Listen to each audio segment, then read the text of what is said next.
this. I enjoy a lot this.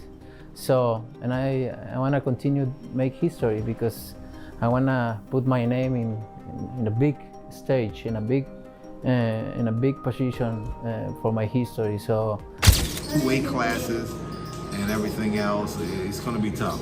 But if anybody can bring some energy to this, it'll be Crawford. Tensions flare as ESPN's face-to-face brings Canelo Alvarez and Terence Crawford head-to-head. Crawford confidently dismisses the idea that Canelo is an overwhelming force, stressing he isn't the biggest at 168 pounds, but simply strong. He believes fans exaggerate Canelo's size. For Crawford, this fight is about carving history, proving himself against a future legend, and cementing his own legacy by challenging one of boxing's greatest in the upcoming showdown. He's strong, I'm strong. Right. You know, it'd be, to me, skill for skill. Right. You know, because Canelo not the biggest 168 fighter. So I just started looking into it, and I'm like, man, you know what? That would be a great fight to have a defining legacy fight with an all-time great that's been solidified and accomplished in the sport of boxing. Yeah, for sure. I mean, I know I interviewed Canelo right before his last fight. Meanwhile, Canelo Alvarez responds with sharp confidence, pointing out that many of his opponents make the mistake of underestimating him from a distance. Watching him on television creates an illusion that he is easy to handle, but reality strikes when they step inside the ropes. Canelo emphasizes that the ring is where his true greatness shows, reminding everyone why he has remained dominant for so long and how demanding it is to share the canvas with him. oh, now I know why. Oh, so when they sit there and they watch you on TV, Oh, it's easy. No, I can do it. And when they step get in the ring, they see why I'm Canelo Alvarez. absolutely. Now, early in your career, This episode of Million Dollars Worth of Game is brought to you by DraftKings. World of slot reels and blackjack deals come the must-play event of the summer from DraftKings Casino. Featuring nonstop action on all-star cast of games, including A-lister. The tension between Canelo Alvarez and Terence Crawford has already reached a boiling point before they even set foot in the ring.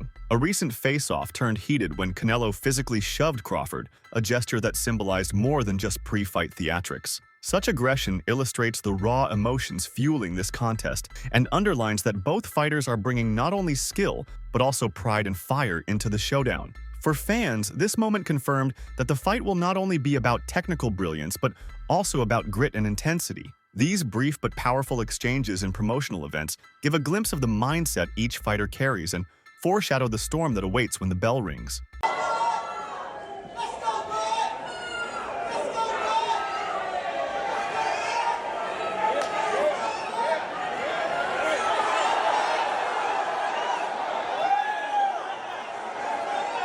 Terence Crawford has never hidden his ambition to cement himself among the sport's immortals. In an ESPN interview, he emphasized that facing Canelo is more than just another fight. It is about defining his career. He pointed out that Canelo is a future Hall of Famer and the last true icon from the previous golden generation. By beating him, Crawford believes he can secure a legacy that will stand the test of time. This fight is therefore not just a clash of two elite champions, but a symbolic passing of the torch, where Crawford sees the chance to prove his greatness against one of the most accomplished fighters of the modern era. fight game? I just think my ability to adapt to every fighter that I've ever been in the ring with. I think making my adjustments on the fly is a skill that benefits me in each fight. I 100% relate on that one, being able to be nimble. Now, obviously, we've talked about you moving up a weight class to fight Canelo. You've talked about the respect that you have for him. But what it is about his style and what he's been able to do that you respect the most? Well, I just respect him as all. You know, he's a great fighter. He's, you know, a good boxer. He's a good counterpuncher. He's never, you know, off balance. He got a good chin. He got good power. Got, you know, good movement when he want to move. What is there to not say about him? No, I got you. Now, with all of that, as you rattled off, we'll call it the scouting report, right? What will you have to do to be your best version in order to get this victory? I think just be myself and just don't get careless in the ring and, you know, stay sharp all 12 rounds. if it goes 12 rounds. I think that's the only thing that, I need to do. Broadcaster Simon Jordan has described this matchup as the biggest fight in boxing history, and his words capture the magnitude of the event. According to him, Crawford's decision to challenge Canelo shows both courage and clarity of vision. In Jordan's view, the greatness of a fighter is defined not by avoiding risks, but by seeking out the most dangerous opponents, and that is precisely what Crawford is doing. He believes Crawford has the ability to prove himself in spectacular fashion and handle the challenge effectively. Such commentary highlights how this fight transcends simple competition. It represents ambition, risk, and the pursuit of ultimate glory in boxing. We've got two of the best fighters in the world, and Terence Crawford trying to do what no other's done before, a four division world champion, and jumping up from light middleweight now to super middle, trying to achieve the unachievable against Canelo Alvarez, who is pound for pound. Can he do it? I think he can. I think that this guy creates history. Terence Crawford is that good. I've always said it. I think that he lives with any welterweight. His best weight really has been at welterweight. He lives with any welterweight in any division for me, and that's including all the greats. You're going back to your Roberto Durans, Sugar Ray Leonards, all those guys. I think that he is that good. And we find out in September. It's going to be a fantastic fight. Chris Algieri, a respected voice in the sport, has praised Canelo for the seriousness with which he is preparing for Crawford. By bringing in Jaron Ennis, one of the most skilled and dangerous fighters today, Canelo has shown that he is not treating this matchup lightly. Algieri explained that this move proves Canelo is working hard to simulate Crawford's style and sharpen himself against top-level competition. For the boxing world, this is excellent news because it guarantees that both fighters will enter the ring in peak condition, ready to deliver a war filled with aggression, intelligence, and high-level execution. The preparation on both sides raises the stakes and ensures fans will witness something unforgettable. He was just trying to get through camp and just have use the same sparring partners over and over again, which you see a lot of older guys do, and just kind of get through it and not test themselves and be competitive. That would be more indicative than this happening is like, oh no, this guy's taking Crawford very, very seriously, and he's going to come fully prepared. If you're bringing in young studs like him to fight with, also he's got Darrell Blast Valsaint. He's a Pro Box TV guy who's a stud at 54. He's bringing these young studs who are athletic and they can hit and they're big and they know how to box, and they can switch sides. It's like, wow, all right, Canelo's got the best sparring partners that he can for this particular fight, and I think that's good. I think it's good for the sport. I think it shows you that, he's taking this seriously, and this is a major fight everyone's going to watch, and it just makes you feel like the fight would be better that way. Okay, I like that. What I didn't like was some of the takes that I saw from boxing Twitter, and I have to take those with a grain of salt. Oh my God, this is ridiculous what I'm about to say. I shouldn't even say it, but I'm going to say it anyway. Why not? We're on a podcast. There were people saying that Boots, it was like anti-black code. He went against the culture to train and help Canelo beat another black man in Crawford. And it's so reductive. It's so reductive. It's ridiculous. This is boxing, guys. This is the most diverse. Gyms are so diverse. Everybody comes in, you do your work, and it's dumb. The hell am I going to say about it? But there's nothing to say about it. It's the dumbest thing I've ever heard. Yeah, I look at it purely from a boxing standpoint. And, right. Like, what does Boots owe to Crawford? They're like rivals. They're supposed to fight each other. Are they friends? No. If it was like a friend and it was like his cousin or something, or like it was like a training close partner, partner, close friend.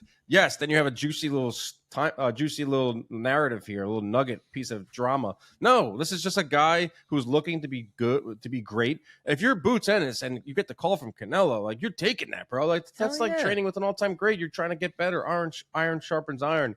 Don't know why we're giving that any light, but I think it's cool because I've said this for a while now, and ever since we linked up on the pod, I kind of understand fighters a little bit better and understand how you guys think and what you guys do. On a podcast appearance, Sean Porter and the host reflected on Crawford's unique challenge in this fight. They admitted that while Crawford is not the biggest fighter in terms of size, his skill set more than compensates for any physical disadvantage. Porter emphasized that Crawford's intelligence, timing, and adaptability are rare qualities that could shine on fight night. It is this technical brilliance that has carried Crawford to dominance across multiple weight classes, and many believe those same abilities will be on full display against Canelo. For Porter, The size issue becomes secondary when Crawford's arsenal of skills is considered, which is why he expects an incredible performance from him in the ring. Because Crawford is bigger. Right. Crawford is heavy, you know, like he carries himself, you know, he's very solid right now. He's taller, you know, when you see him the face-off. So he is technically bigger. It's just the size it's very different when you carry that weight in the ring. Mm-hmm. That's what you got to worry about performing with. And, you know, just based off kind of like the performance at 154, although it was against a very solid fighter with Madrimov, I don't know if he's going to be solid enough, you know, just used to carrying that type of weight around at 68.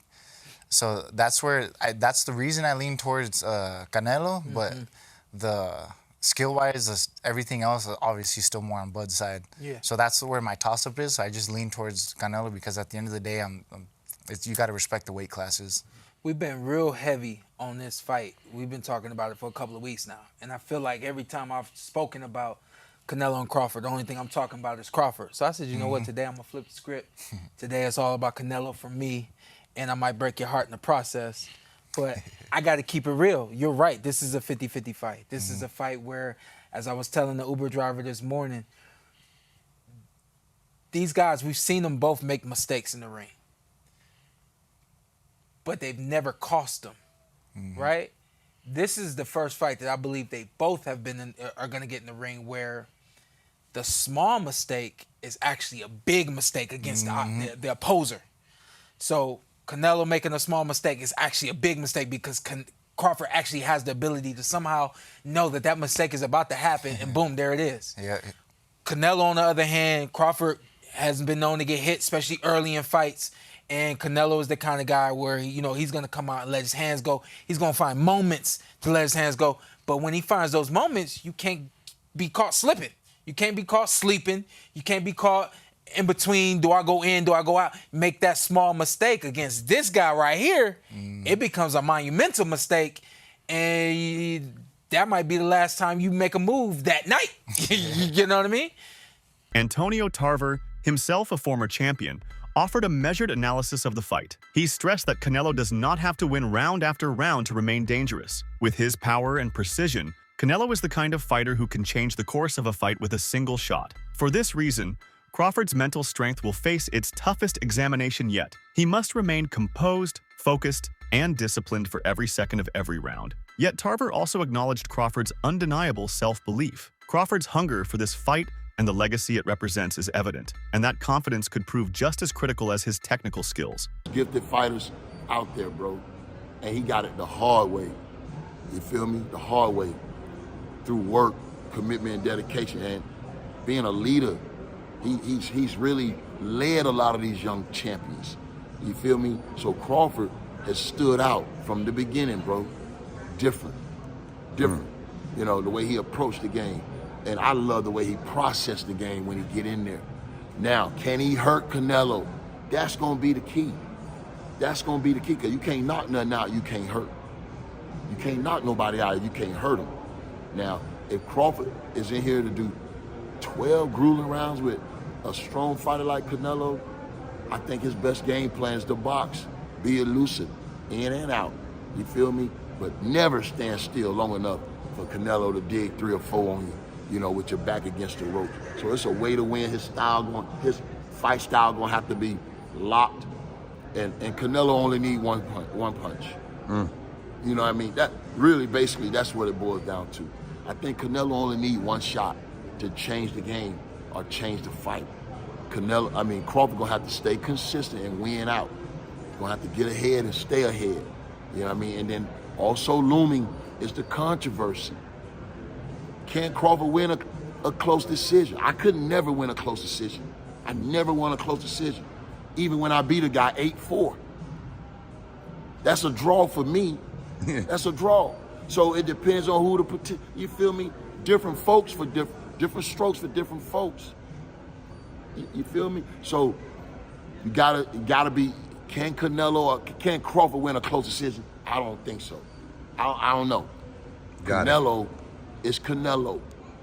You feel me? So now that could be a situation or issue. If Crawford win 8-4, they say it's a draw, or they give it to Canelo. You know, so in the back of my mind, that's what's looming. I think If Crawford is going to guarantee victory, he got to stop him. Trainer Andre Rozier has weighed in with a balanced perspective, noting that while Crawford is incredibly talented, this will not be an easy road. He warned that Canelo is not an opponent anyone can take lightly, and even Crawford will face moments of hardship during the fight. However, Rozier believes if there is one fighter capable of navigating such adversity, it is Crawford. His versatility, composure, and ability to adjust make him uniquely suited to take on Canelo. Rozier's viewpoint underscores both the immense difficulty of the task and the rare talent Crawford possesses to make the seemingly impossible achievable. He's ambidextrous, as is Crawford, so it can do nothing but help him. And he has Yolendis Hernandez also helping, another fighter who is ambidextrous, so it helps. And we just want to see him do what he has to do, because this is a great fight. Who were you initially taking? Is it Crawford, or who were you initially taking? No, I think I'm always under the direction of the bigger, better man. And Canelo's the bigger guy in this fight, per se. He's been at that weight for some time. And Crawford is my guy. It's just 2 weight classes and everything else. It's going to be tough. But if anybody can bring some energy to this, it'll be Crawford. Does Canelo bringing Boots into camp, does that lower Crawford's chances to you? Commentator Showbiz the Adult added his own dramatic take, arguing that Canelo may have found the perfect sparring partner to mimic Crawford's style. He suggested that this preparation could give Canelo an advantage that will allow him to overwhelm Crawford. While his statement carries a touch of hyperbole, it reflects the belief among some observers that Canelo's preparation could tip the scales. It's over. Saul Canelo Alvarez having the perfect prep with Jerron Boots Ennis. You cannot get more perfect of a preparation for Terence Bud Crawford than Jerron Boots Ennis. Terence Crawford being known as a big welterweight, his athleticism being great, his slickness, IQ, boxing ability. Check, check, check, check when it comes to Jerron Boots Ennis. I'm talking about the reflexes, the speed, relying a lot on your athletic gifts, all the things that you cannot be taught. All those things that make Terence Bud Crawford an exceptional athlete in the ring. Jerron Boots Ennis, he has those things. Now you got Canelo Alvarez, who has fought Floyd Mayweather, fought Lara, fought Amir Khan, fought Austin Trout, fought all those boys, and now also being sharpened up and training with Jerron Boots Ennis. Stephen Breadman Edwards offered a critical reminder about the limits of sparring. While he acknowledged that Canelo's choice to spar with Jaron Ennis is impressive, he stressed that sparring should not be mistaken for the actual fight. Edwards explained that sparring sessions are often about experimentation, trying out tactics, or sending psychological signals to future opponents. In this case, he suggested that Canelo may be using Ennis as a way to project confidence and show that he is preparing for Crawford's style. However, once the fight begins, none of those sessions will fully replicate the intensity, unpredictability, and pressure of a real bout. As the fight approaches, many analysts and fans agree on one point: Crawford will be Canelo's toughest opponent to date. Unlike previous challengers, Crawford brings not only elite technical ability, but also a relentless desire to prove himself. He is at the peak of his career, unbeaten, and highly motivated to create history. Canelo, with all his experience and accomplishments, has never faced someone quite like Crawford. This matchup is therefore not just another fight on the calendar, but a once-in-a-generation collision between two of the sport's best. The outcome will shape both legacies and may ultimately redefine the landscape of modern boxing. Felix Trinidad. Oscar De La Hoya. Manny Pacquiao. Dmitry Bivol. Arthur Beterbiev. Bernard Hopkins. Floyd Mayweather. Damn, you don't think none of them? So is Terence Crawford really better than all those guys in the toughest matchup of Canelo's career? No. Canelo's just selling the fight. Realistically, Crawford is more skilled than some of those guys mentioned. You know, Trinidad, De La Hoya, Beterbiev. You could argue more skilled than Bivol, Pacquiao, and B-Hop. But once Canelo implied that Crawford is better than Floyd, I mean, he's just selling the fight at that point. He knows that's not true. The reason why Floyd had so much success against Canelo and is just a better fighter than Crawford is he has the sharper jab on the outside, But more importantly, he's the best defensive fighter we've ever seen. I mean, Mayweather rarely got touched, and he could counterpunch without exchanging. Crawford does not do that. You know, Bud is a take one to give one guy. He's willing to exchange to get his shots off. And that's why he's never been as sharp defensively as someone like Mayweather. And when you have that kind of style where you're willing to get hit, and then you move up 2 divisions against a hard hitter, usually it doesn't bode well. So no, Crawford won't have the same success Mayweather had, and Canelo knows that. That's it for today's video. Stay tuned until next time.